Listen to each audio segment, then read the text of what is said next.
High বন্ধুরা, আমরা এখন এসেছি দীঘা জগন্নাথপুরে। এই দেখো, আমি সবে অনেক বড় লাইন ঠেলে এখান থেকে এন্ট্রি নিলাম। অনেক বড় লাইন আছে এখানে, বিশাল বড় লাইন। এই হচ্ছে দীঘা জগন্নাথপুর, যেটা আমাদের মুখ্যমন্ত্রী মমতা বন্দ্যোপাধ্যায়ের পরিবেশে তৈরি হয়েছে। এই দেখুন, আমি এখন ভিতরে ঢুকছি আস্তে আস্তে।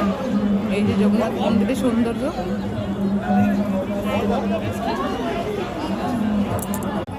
এই হচ্ছে, আমরা আস্তে আস্তে এখন মন্দিরের কাছে যাচ্ছি। দেখুন, দূর থেকে মন্দিরটাকে দেখা যাচ্ছে, কত সুন্দর লাগছে। চারিদিকে অনেক ঘাস ফাস, খুব সুন্দর ফুল টুল দিয়ে সাজানো হয়েছে জিনিসটাকে। বন্ধুরা, আমরা এখন এই বাইরের মন্দিরটা পুরোটা দেখে নিচ্ছি। এরপর যখন আস্তে আস্তে ভিতরে ঢুকবো, তখন মন্দিরের বিগ্রহটাও আপনাদের দর্শন করিয়ে দেবো। এই হচ্ছে পুরো মন্দিরের ইয়েটা। এখানে কীর্তনও হচ্ছে।